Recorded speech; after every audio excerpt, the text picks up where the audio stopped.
notre esprit perdure.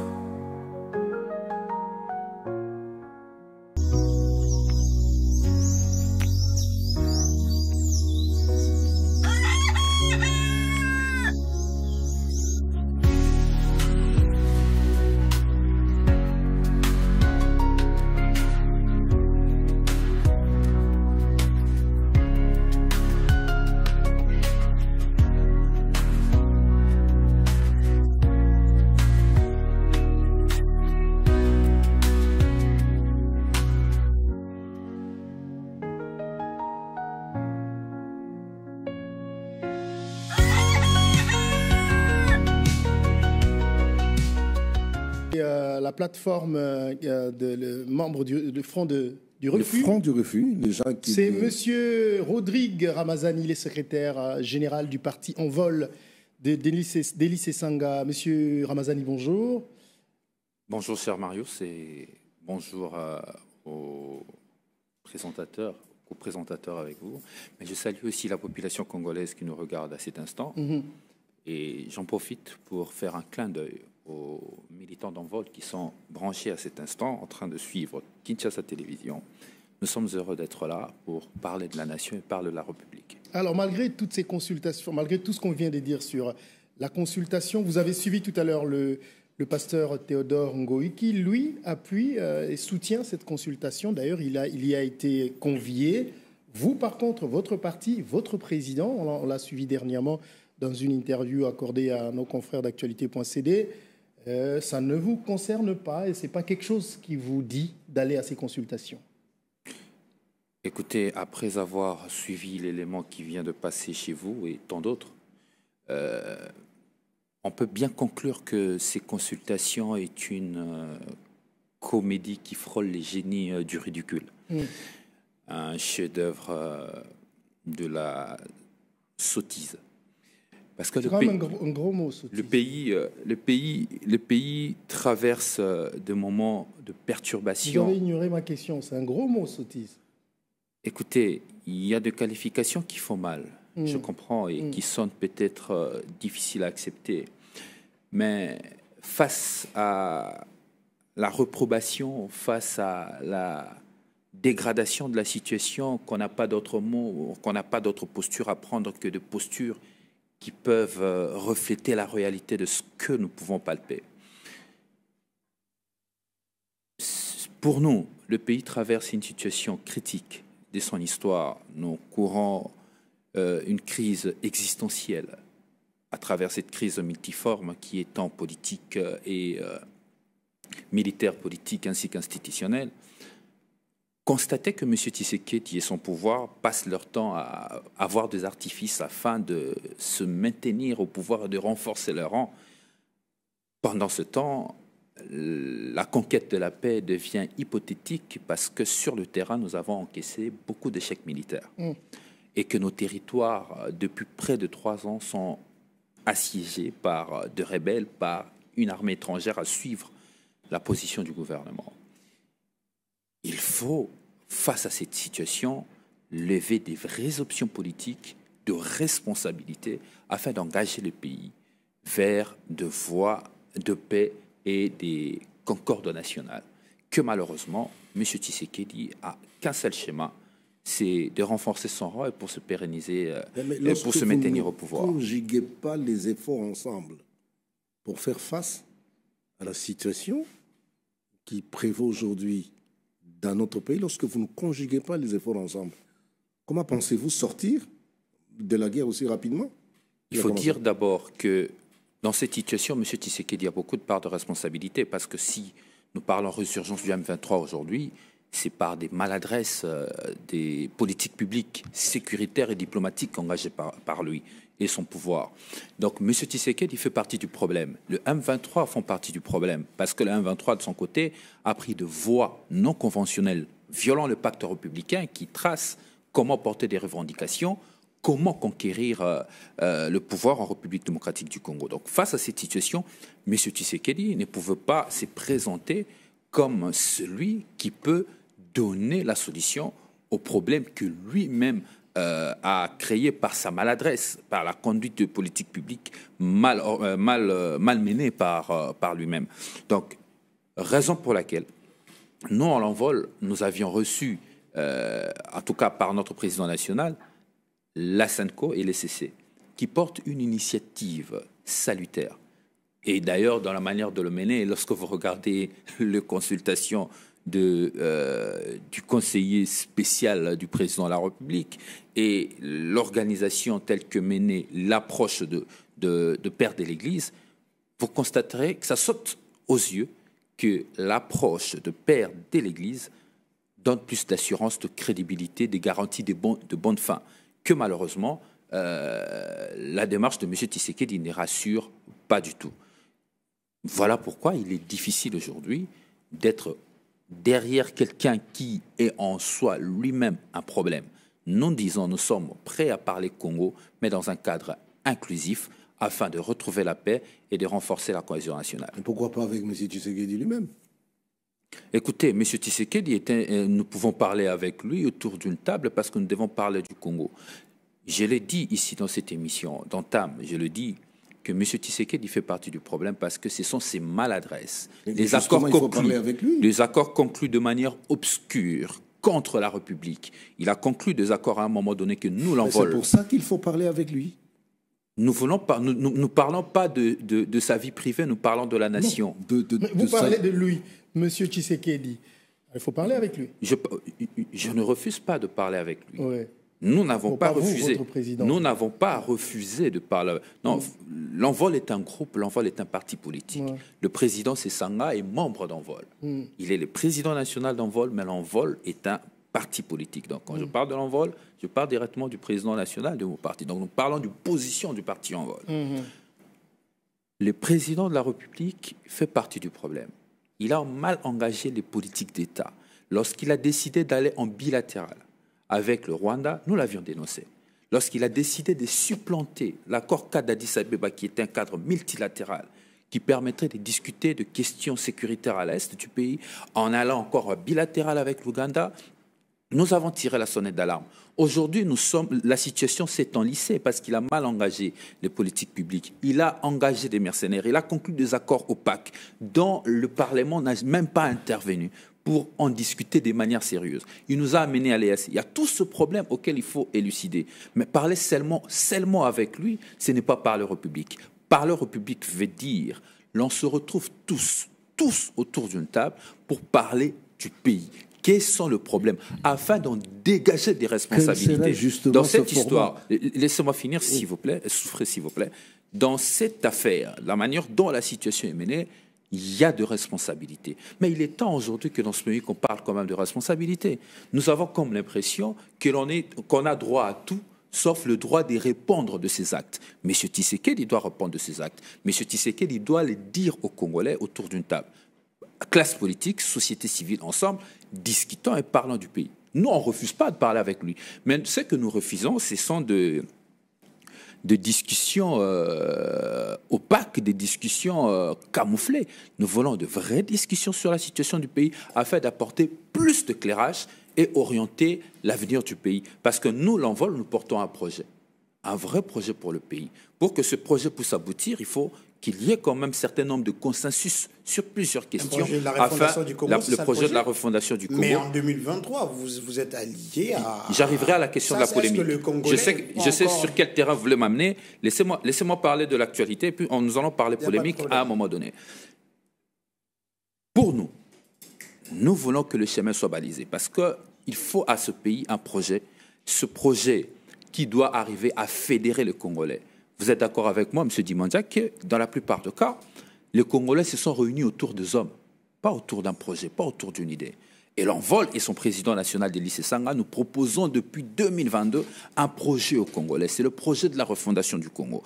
Et aujourd'hui, Dieu merci, tout le bord, toute la classe politique, en tout cas, pas pour dire à l'unanimité, une grande partie sont d'accord. Même ceux qui tiennent des armes parlent de la refondation du Congo aujourd'hui. Et ceux qui sont au pouvoir parlent de la refondation du Congo aujourd'hui. Et la société civile, il est temps aujourd'hui que nous puissions se fédérer autour d'un projet, c'est le projet de la refondation. Mais pour y arriver, il faut qu'on discute des problèmes d'aujourd'hui, mais dans un cadre inclusif afin de trouver des possibilités de tirer de pactes et d'avoir de garanties de bonne fin qui va nous permettre de jeter de bases de réformes pour la refondation du Congo. Monsieur Ramazani, la crise qui sévit dans... Est-ce que je peux connaître le nom, excusez-moi? André Junior Moumakar. André Junior, journaliste à ça nous Kinshasa permet de bien échanger. Merci.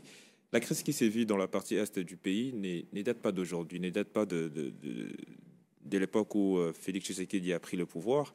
Ça date d'il y a des années, et on se rappelle même dans les années antérieures que le président de votre parti a été aussi dans la rébellion.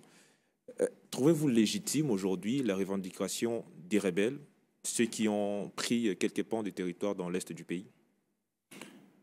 Écoutez, oui, c'est vrai que ça fait 3 décennies. Ça fait 3 décennies que nous vivons cette situation d'instabilité dans l'est de notre pays. Mais il faut aussi reconnaître qu'en 2013, il y avait eu l'opération Pomorange. On ne peut pas occulter l'histoire, ça fait partie de cette histoire. Opération Pomorange, j'ai écouté le président de la République en faire allusion à un moment donné que le M23 était vaincu par la puissance de feu. C'est Félix Tshisekedi qui l'a dit. Kabila l'a dit. Donc il y a 2 chefs d'État qui ont dit que le M23 ont été vaincus par la puissance du feu. Ne constituait plus une menace?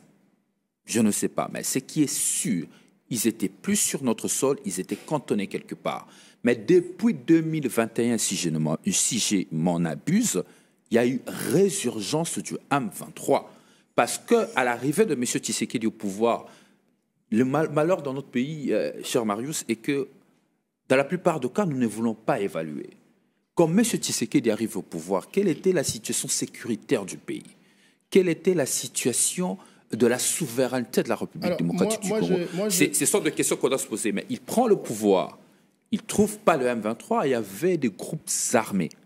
Des groupes armés qui ne nécessitaient pas une opération militaire, qui nécessitaient... Codeco, l'ADF... Voilà, qui nécessitaient par contre des opérations de maintien de l'ordre public, avec une bonne politique de maintien de l'ordre public et une bonne politique au niveau du ministère de l'Intérieur avec des services d'intelligence, on pouvait contenir ce qui constituait des menaces, le contrôler. Que malheureusement, l'erreur en engageant le processus de Nairobi a fait en sorte que, suivant le rapport de la MONUSCO de 2022, que les groupes armés se sont démultipliés à partir de 2022. Donc ça veut dire, si on avait 150 en 2019, en 2022, sous Tshisekedi, on est arrivé à plus de 300 groupes armés. Est-ce que vous êtes...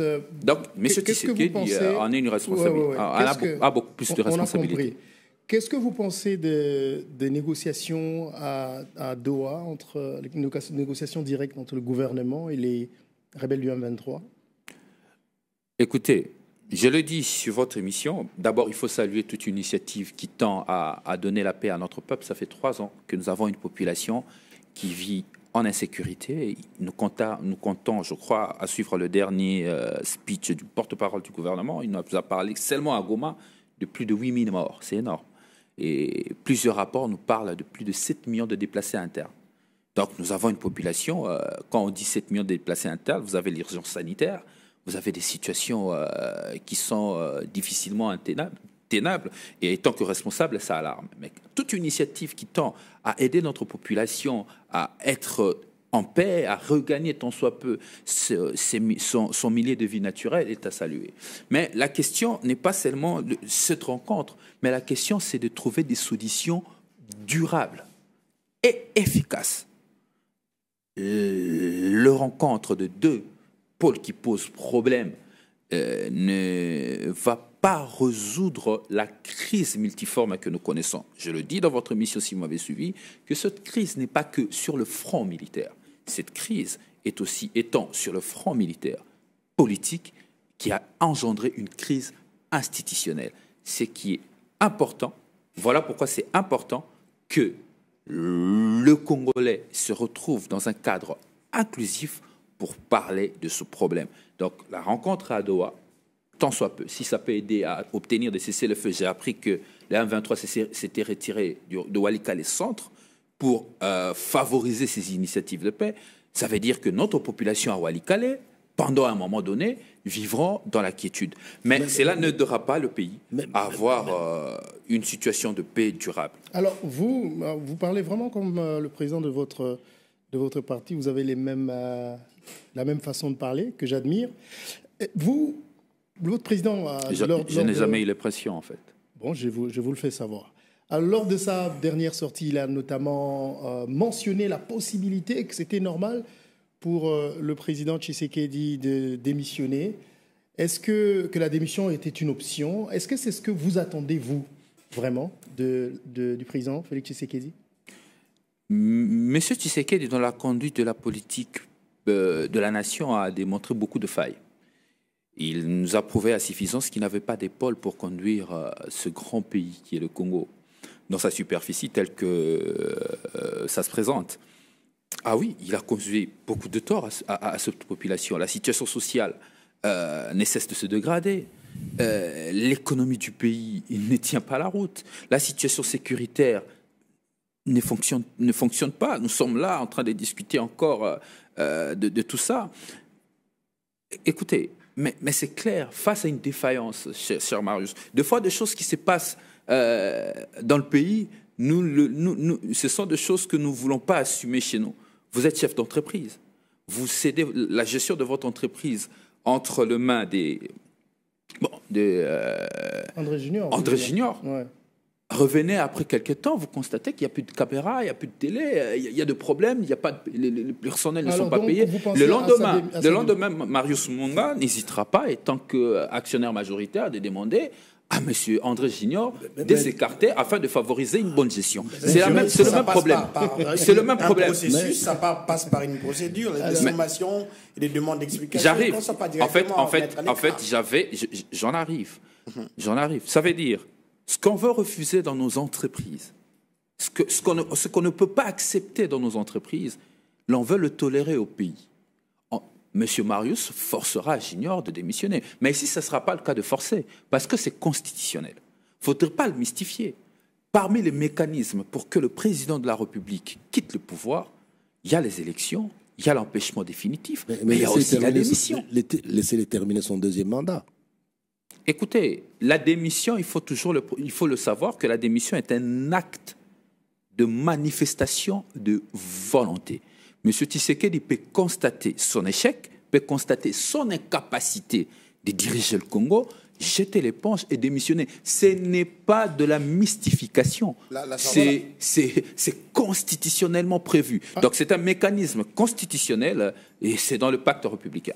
Voilà. Oui, vas-y la avec la sortie question médiatique de votre président national, M. Délice Sanga, Ipongo Diakassante, sur actualité.cd, on le voit à peu près sillonner dans plusieurs pays de l'Europe et de l'Amérique, États-Unis, Washington DC, Londres, Royaume-Uni, Paris, France. C'est quoi la nouvelle démarche? Que cache l'agenda de votre président national à l'heure actuelle? Mais il est libre de circuler, non? Oui, mais il parle avec des partenaires internationaux, il parle avec le groupe de parlementaires britanniques sur la situation sécuritaire et la situation générale de la RDC.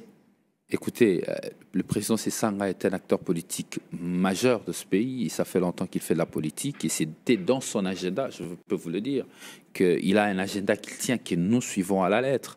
Aujourd'hui, je crois que dans ce parcours, ça va le amener, je crois qu'il chutera vers... avant ça, il était même en France pour de mêmes raisons.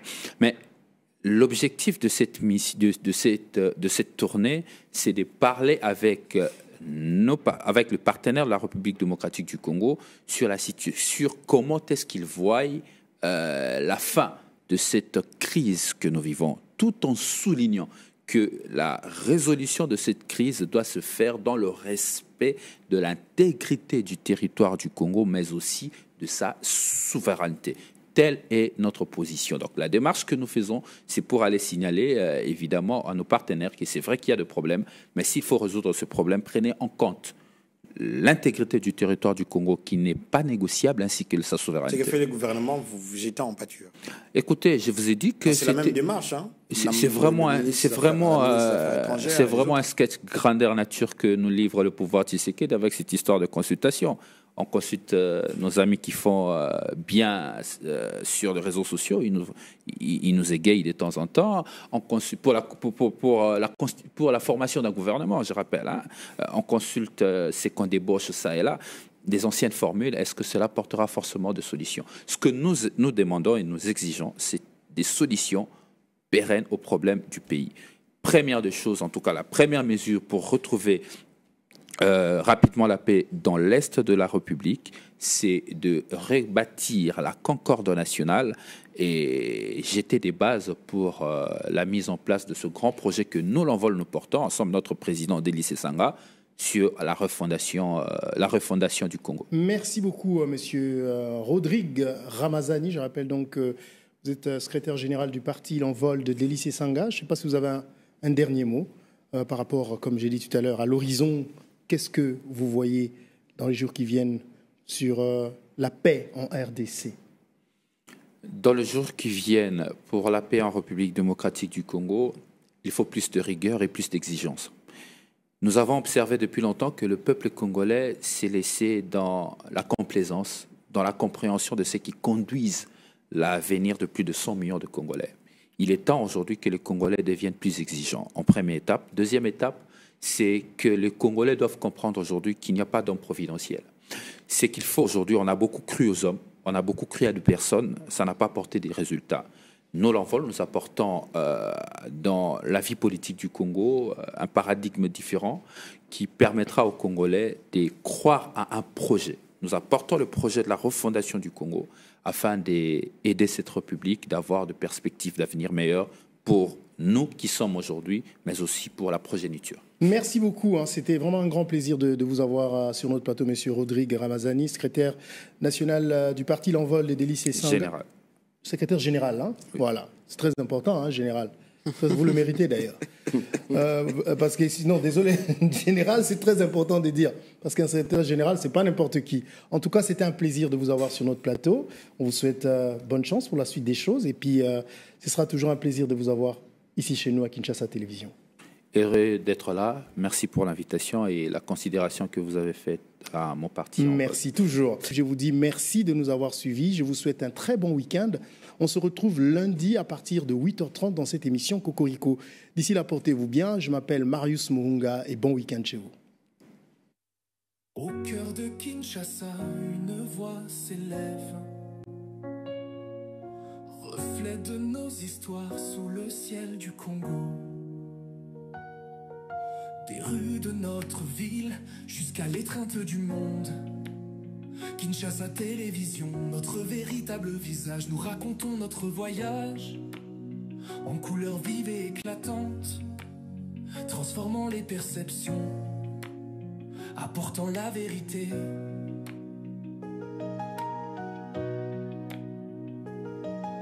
Fini les récits lointains, c'est notre...